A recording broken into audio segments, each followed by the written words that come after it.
যারা বোঝে না, দেখে না, কানে শোনে না, চোখে দেখে না, এরা মানুষকে থেকে শিখবে। 30 গতিসীমা করেই দেখুক ওরা, এটা নিয়ে লাভ হবে না। এতে রাস্তাঘাটে জ্যামজট বাড়বে, রাস্তাঘাটে জ্যামজট বাড়বে, মোটরসাইকেলওয়ালারা আরও রিস্কে পড়বে।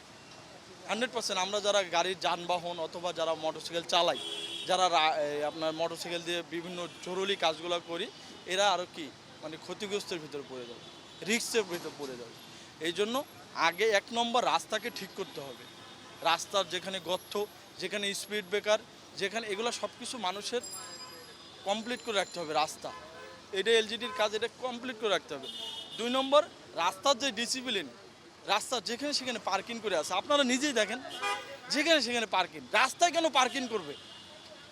পার্কিংয়ের নির্দিষ্ট জায়গা থাকবে। রাস্তায় তো আমাদের এই দেশে বিদেশের মতন তো না যে রাস্তা অনেক বড়, যে এক সাইডে পার্কিং করলে কোনো সমস্যা নাই, এটা তো না।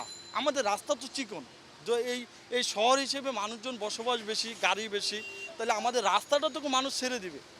রাস্তায় পার্কিং করে আছে, নাম্বার 1। ফুটপাত দখল করে আছে, ফুটপাত দখল করে আছে। মানুষ ফুটপাত দিয়ে চলা বাদ দিয়ে লাস্টিকে রাস্তা দিয়ে চলতেছে। মানে মানুষের তো চলতে হবে, ফুটপাত দিয়ে যাওয়ার জায়গা নাই, ফুটপাত পুরো দখলে। কি করতেছে? রাস্তা দিয়ে যাইতেছে। তা রাস্তা দিয়ে যখন যাইতেছে তখন গাড়ি, যে কোনো একটা গাড়ির নিয়ন্ত্রণ হারায় অথবা অন্য কোনো সমস্যায় মানুষের গায়ের ওপর তুলে দিতেছে। এইগুলো হচ্ছে আমাদের নিজেদেরই ব্যর্থ, আর কি বলবো, আর বলার কিছু নাই। এগুলা কারা যে দেখবে? আমার কথা হলো, যারা বোঝে না, দেখে না, কানে শোনে না, চোখে দেখে না, এরা মানুষের থেকে শিখবে, মানুষের থেকে শিখবে। একজন বোবা মানুষ, একজন চোখে দেখে না, একজন চোখে দেখে না, সে হাফেজ হয়ে যাইতেছে না। আপনি এটা জানেন তো, যে চোখে দেখে না সে হাফেজ হয়ে যাইতেছে। কিভাবে? তাকে পড়াইতে পড়াইতে তো সে হাফেজ হইতেছে।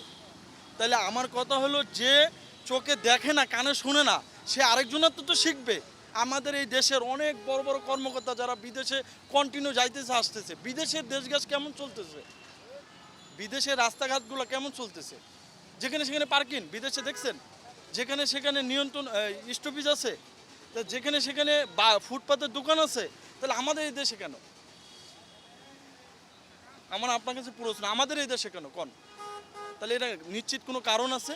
তা আগে আমার কথা হলো, আমি যদি নিজে না জানি, আরেকজনের তো শিখতে হবে। তাহলে আমরা বাইরের থেকে শিখি। যেসব দেশে এইসব, আমার একমাত্র বাংলাদেশ আর ভারত বাদে কোনো দেশে আমাদের মতন এরকম নাই। আমাদের দেশের মানুষজন এটা বিদেশে যেয়ে কিন্তু ঠিকই বিদেশের নিয়ম মানে ফলো করে, ওই দেশে যেয়ে তো আর বেপরোয়া হইতে পারে। বিদেশের আইন কঠিন, আইন মানে আমাদের দেশের আইন ঠিক নাই। আপনি টাকার কাছে বিক্রি হয়ে গেছেন, আমি একটা সমস্যায় পড়ছি, আপনাকে 50,000 দিতেছি, আপনার ক্লিয়ার ভেজাল, আপনি আইন অন্ধ হয়ে গেছে। এরকম না, আইন মানে আইনটাকে কার্যকর হতে হবে, টাকার কাছে কেউ বিক্রি হওয়া যাবে না। আমাদের দেশে যারা আইন অমান্য করতেছে, এরা কিন্তু বিদেশে যে আইন ঠিকই মানতেছে। হ্যাঁ, আমাদের ঠিকই। দেশে আইন ভাঙ- আমাদের দেশে আইন ভাঙতেছে কেন? আমাদের দেশে আইন কেন ভাঙতেছে? আপনি ক্যান্টনমেন্টে যান, ক্যান্টনমেন্টে দেখছেন কোনো সময় যানজট পড়তে? আর যানজট পড়লো কি, যার একবার সিগন্যাল পড়ছে, গাড়ি যত বড় অফিসারই হোক, সে ওখানে দাঁড়ায় আছে। তাহলে আমাদের এই শহরটার জন্য কেন? এনে সাধারণ মানুষ বসবাস করে এই জন্য। হ্যাঁ, আর ক্যান্টনমেন্ট আলাদা, এরকম না। এটা সবারই মানতে হবে আর সবারই বুঝতে হবে ভাইয়া। এটা আগে আমার কথা হলো, যে না জানে তাকে শিখতে হবে কিভাবে দেশটাকে।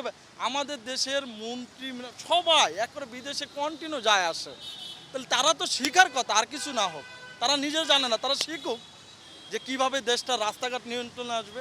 আর যে সবচেয়ে আপনার এই বছরে সবচেয়ে বেশি দুর্ঘটনা হয়েছে মোটরসাইকেল, ঠিক না? এটা মোটরসাইকেল কেন এত দুর্ঘটনা হইতেছে, এটা নিয়ে বিশ্লেষণ করুক।